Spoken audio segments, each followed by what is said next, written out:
Beed cyber police खात्यातला बडतर्फ police उपनिरीक्षक रणजित कासले विरुद्ध आणखी एक गुन्हा दाखल करण्यात आलाय। वाल्मिक कराड, धनंजय मुंडे आणि वरिष्ठ अधिकाऱ्यांवर आरोप करून रणजित कासलेनं खळबळ माजवून दिली होती। त्यानंतर याच रणजित कासलेला पुण्यातून बीड पोलिसांनी बेड्या ठोकल्या। त्यानंतर त्याला पोलीस खात्यातून बडतर्फही करण्यात आलं।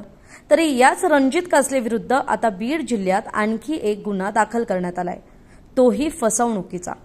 अंबाजोगाई शहरातील ठेकेदाराकडून 10 लाख रुपये घेतले, त्यातील 2.5 लाख परत न केल्यानं कासले विरुद्ध अंबाजोगाई शहर पोलीस ठाण्यात गुन्हा नोंदवण्यात आलाय। तरी आता रणजित कासलेवर आतापर्यंत किती आणि कोणते गुन्हे दाखल झालेत पाहूयात। अॅट्रॉसिटी ऍक्टनुसार शिवाजीनगर पोलीस ठाण्यात गुन्हा दाखल आहे। निवडणुकीच्या काळात कर्तव्यावर नसतानाही खळबळजनक दावा केल्यानं परळी शहर पोलीस ठाण्यात गुन्हा दाखल आहे।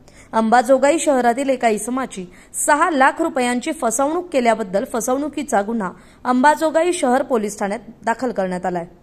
चौथा गुन्हा म्हणजे उसने पैसे परत न केल्यानं अंबाजोगाई शहर पोलीस ठाण्यातच फसवणुकीचा दुसरा आणि एकूण चौथा असा रणजित कासले विरुद्ध गुन्हा नोंदवण्यात आलाय। तरी वाल्मिक कराड, धनंजय मुंडे, खुद्द मुख्यमंत्री आणि गृहमंत्री देवेंद्र फडणवीस यांच्यावर आरोप करणाऱ्या रणजित कासलेचं आता पुढे काय होणार? गृह खातं त्यानं मागच्या काळात केलेल्या आरोपांची चौकशी करणार का, हे पाहणं महत्त्वाचं असेल। तरी महत्त्वाचं म्हणजे रणजित कासलेवर 4 पैकी 2 गुन्हे हे फसवणुकीचे आहेत आणि आतापर्यंत 1-2 नव्हे तर तब्बल 4 गुन्ह्यांमध्ये रणजित कासले अडकलेला आहे।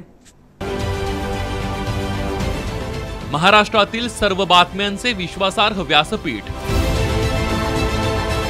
सकाळच्या सर्व सोशल मीडिया प्लॅटफॉर्मला लाईक, फॉलो आणि सबस्क्राईब करा। तसंच सर्व नोटिफिकेशनसाठी बेल आयकॉन प्रेस करायला विसरू नका।